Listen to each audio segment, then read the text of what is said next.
At the recently concluded World Book Fair in New Delhi, I had the opportunity to attend a session on national security, and I asked two very important questions. One related to Manipur, and the second related to how we are shaking hands with China despite China's anti-India stance, even in Operation Sindoor. Before I say anything further, I'd like you to please see this interaction. Please bear in mind that at one or two small points the camera is shaky. Please bear with it and do listen to this important conversation. And after you've heard it, I will add a small comment or two at the end of this video. My name is Agnostis Theos. I head an organization called the Sixth Chamber of Commerce. I also head another organization called Vikas Bharati. I wanted to avoid this question, but I think it's pertinent to put it across because the work that needs to happen is not happening. I'm glad that you just spoke about internal security under this topic called national security unclassified. So my question is, what is the biggest threat to India and what are we doing about it? And the biggest threat, let me put some facts across. The facts.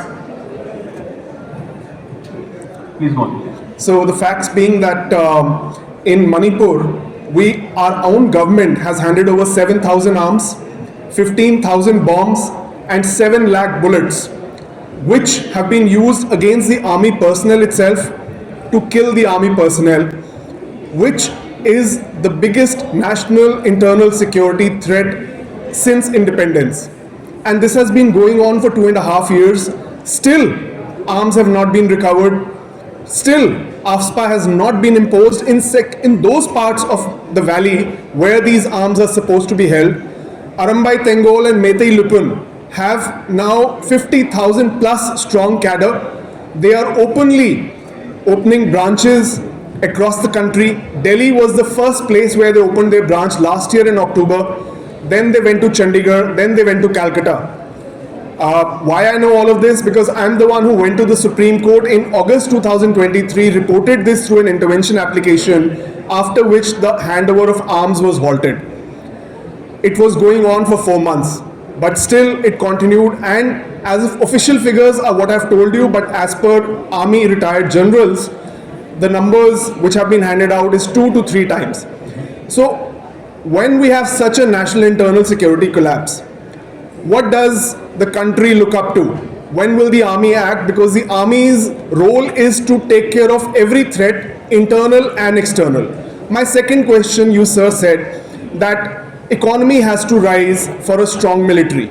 If we keep on giving $100 billion to China every year, just in trade deficit, and it passes information to against us to Pakistan, even in Operation Sindoor, and yet we go shake hands with them, we give them our money, we give them our entire economy. How will we ever grow?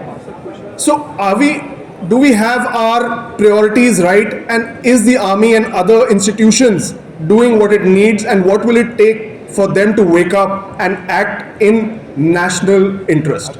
Thank you. I think, I am very happy that as a citizen, you are asking very pointed questions, and I think I wish that more people think, but let me tell you, India as a country, we always have tried unity and diversity. Look at India, look at the diversity, look at the challenges, and look at the progress that we have made right from 1947 up to here. When we had absolutely no electricity, when the condition and the poverty, was in such rampant, there was absolutely no road. Today, I think we have come to a stage where we are right there in the international forum. I will come to your, sort of issues. You cannot have all your decisions. You take certain decisions. All your decisions. You tell me. I think you do not get all your decisions right. Okay, but that does not mean that you don't decide. It's very, very important to decide. So I think it's more important today, if I have to ask, I think go back to our own, culture and our own Indian strategic culture, which thrived on this pluralism. I think this democracy which is surviving despite, the pluralism that exists in this country. I think it's like, a lighthouse, which is, across the world that look, Here is a country where the democracy is not only surviving but thriving. Coming back to the internal versus the external threat, we have both the threats. I agree. The external threats are also important, and our internal threats are also equally important. But look at, if you start from let's say from the northeast, the situation that we faced at the time of independence, and the number of militant groups which were there, and there came a stage nearly when we have been able to take care of most of the issues. Okay, but this migration to a state of normalcy doesn't happen overnight. It definitely will take time, and it can only happen when the population sort of gets as to what is right for them. So it is not, you can't just expect the state only, but there have to be other elements, other constituents, and I would say the population at large. You look at J&K, the situation that was there. I have been to J&K, I have seen when J&K was absolutely perfectly normal. I have seen J&K when the situation sort of started in 89, and I have known J&K when the civil administration had absolutely collapsed. There was no education at all. But look at J&K today. So there are success stories. You cannot get all your decisions right. So I think we are going about in a very, very mature manner. Some of the decisions definitely may go wrong, but I think given the sort of a resolve that the leadership today has, I'm sure that it's a matter of time before we are able to, take over and take control. I'm very happy that Nitin is here. Nitin has reported extensively from the northeast. So to carry forward or to answer to some of your questions, I will request Nitin to please amplify on that further. Well, I think it's very difficult. I left Northeast in 2006. So I won't really, I don't have a day-to-day update, but I'm really astonished with the figures that you're giving me. I'll have to check on these figures. I don't think it is, I've lived through a very difficult time in the Northeast. I've reported on the difficult times between 1983 and 2006, when the entire Northeast was full of insurgencies. So it's nothing new that is happening there. What you are referring to as far as specific figures are concerned, I have no clue about this, and I will try and figure this out, but I am a little skeptical about these figures. As far as China is concerned, no, I mean, we are not here in a debate. No, we are not here in a debate, so I am not going to get into that. These figures are in my Supreme Court representation. No, they're filed. That may be, but I am not willing to believe it. You give me that right, sure, to disbelieve it or not. Secondly, on China, if we are dependent on China, if we are giving $100 billion deficit is there, it is not that we have any other option. It's the situation the world over. Every country is today dependent on China in some degree or the other. Yes, we will have to correct that. But if we think that we are dependent on China, China is also dependent on us. This is a big market. If tomorrow we shut down, when we shut down their apps, they were up in arms. So, it's a mutual dependence. I think we are now moving towards a situation where we will have to be self-dependent, self-reliant, but since we didn't do it earlier, it's going to take some time. The ship of the state is huge. It takes time to turn. When it is decided to turn, it takes time to turn. I think that's what my take on all this will be. And I think finally, I would say that this is an era when your cooperation, collaboration, conflict are all happening at the same time. So, you have to make sure that you exercise your strategic autonomy. You have to make sure that where you need cooperation, you are cooperating. Where you need to collaborate, you are collaborating. And where you need to, sort of twist and use, any other means, there you are absolutely free to use any other means. Thank you. So if I may add, the biggest threat to national security, internal and external, currently I know very little about national security, is mindset, our mindset. And that would change if we read more. And we are at the backdrop of the New Delhi World Book Fair. And I would urge you all to get a copy of some book or the other that resonates with you, so that we collectively increase our study thought. Finally, I would like to say that our host, he's a young boy, a youth.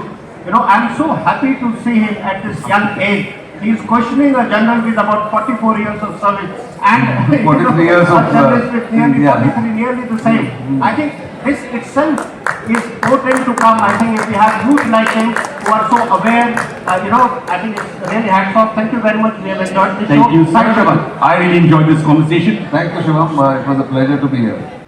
My personal opinion is that these are the so-called defense experts of today, and I really feel that it's individuals like this who are a bigger threat to the country rather than Pakistan or China or both of them put together.